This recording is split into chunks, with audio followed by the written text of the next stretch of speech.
பிரிட்டிஷ்காரன் அள்ளி எடுத்து போன பிறகு இந்தியாவை வடிவமைப்பதற்கு தலைமை தாங்கி வழிநடத்திய பிரதமர் ஜவஹர்லால் நேரு அவர்களும் வழக்கறிஞர் தான். இன்னைக்கு மகாத்மா காந்தி பத்தி ஏற்கனவே சொல்லிட்டேன். மூணாவது சர்தார் வல்லபாய் பட்டேல், அவர் உள்துறை அமைச்சர். இன்னைக்கு ஒரு உள்துறை அமைச்சர் இருக்கிறாரு. ஆனா அன்னைக்கு உள்துறை அமைச்சராக இருந்த சர்தார் வல்லபாய் பட்டேல் அவர்களும் ஒரு வழக்கறிஞர் தான். இந்தியாவுடைய விடுதலை போராட்டத்தில் பங்கேற்று தலைமையேற்று நடத்தியவர்களில் சரிபாதிக்கு மேற்பட்டவர்கள் வழக்கறிஞர்கள் தான். வஉசியிலிருந்து நான் சொன்னால் அது ஒரு பெரிய பட்டியலாகும், உங்களுக்கு நேரம் போதாது. அதனால் நான் 3 பேரோடு முடித்துக் கொண்டேன். அதான் சரிபாதிக்கு மேற்பட்டவர்கள் வழக்கறிஞர்கள். ஆனால் இந்தியாவின் விடுதலைக்கு போராடி வென்றெடுத்து வெள்ளையனை விரட்டி அடித்த வழக்கறிஞர்களுடைய பின்தொடர்பவர்கள், அவர்களுடைய அடுத்த வாரிசுகள் நீங்கள் எதிர்க்கிறீர்கள், இந்த சட்டம் சரியில்லை என்று. டிசம்பர் மாதம் 15ஆம் தேதி அன்று இந்த சட்டம் நிறைவேற்றப்படுகிறது. அதற்கு 2 நாட்கள் முன்னதாக நாடாளுமன்றத்திலே குண்டு வீசப்பட்டதை எதிர்த்து பேசினோம் என்பதற்காக 146 எம்பிக்களை, இந்தியாவுடைய வரலாற்றில் இதுவரைக்கும் இல்லை, எல்லா எதிர்கட்சி எம்பிக்களையும் வெளியேற்றினார்கள். வெளியேற்றிய எம்பிக்கள் யார்? அவர்கள் எல்லோரும் வெள்ளையனை எதிர்த்து, காலனிய அடிமைத்தனத்தை எதிர்த்து இந்திய விடுதலைக்காக போராடிய கட்சிகளுடைய பிரதிநிதிகளைத்தான் அவர்கள் வெளியேற்றினார்கள். ஆக கடைசியில் அவர்கள் என்ன சொல்கிறார்கள் என்றால், காலனிய அடிமைத்தனத்திலிருந்து விடுவிப்பதற்காக நாங்கள் ஒரு நவீன சட்டத்தை இயற்றுகிறோம். யார் இயற்றுவது?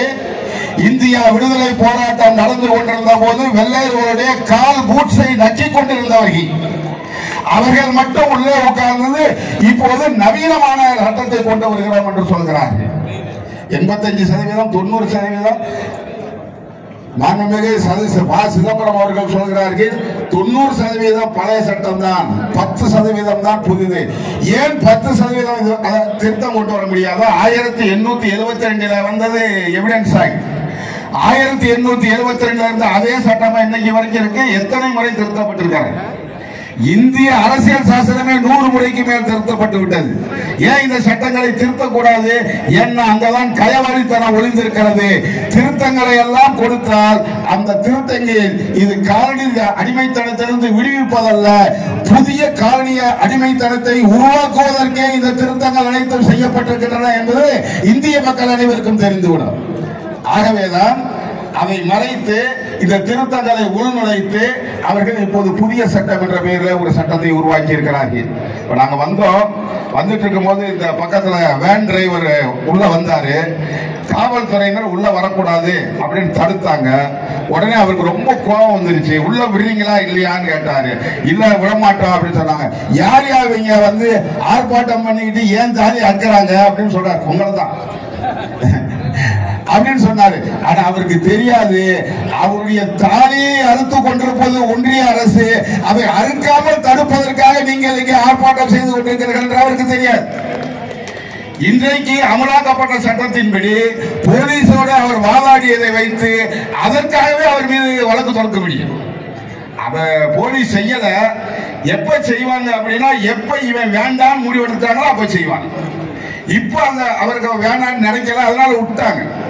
ஆக காலனிய ஆதிக்க வாய் திறந்து பேசக்கூடாது. போலீஸ் சொல்வதை அப்படியே கேட்கட்டும். உண்ணாவிரதம் இந்திய நாட்டினுடைய விடுதலை போராட்டத்துடைய மிக முக்கியமான வடிவமே அகிம்சை வடிவம். அது உண்ணாவிரதம். உண்ணாவிரதத்தின் மூலமாகத்தான் வெள்ளையனை விரட்டி எடுத்தார்கள். உண்ணாவிரதம் இருந்தால் கூட அவர்களை கைது செய்யலாம். ரெவென்யூ டிபார்ட்மெண்ட்ல இருந்து மாவட்ட கலெக்டர் அல்ல அல்லது டெப்டி கலெக்டர் அல்ல, ஒரு தாசில்தார் சொன்னாவே போதும், பலப்புடையம் செய்யலாம், தடியடி நடத்தலாம், துப்பாக்கி சூடு நடத்தலாம்.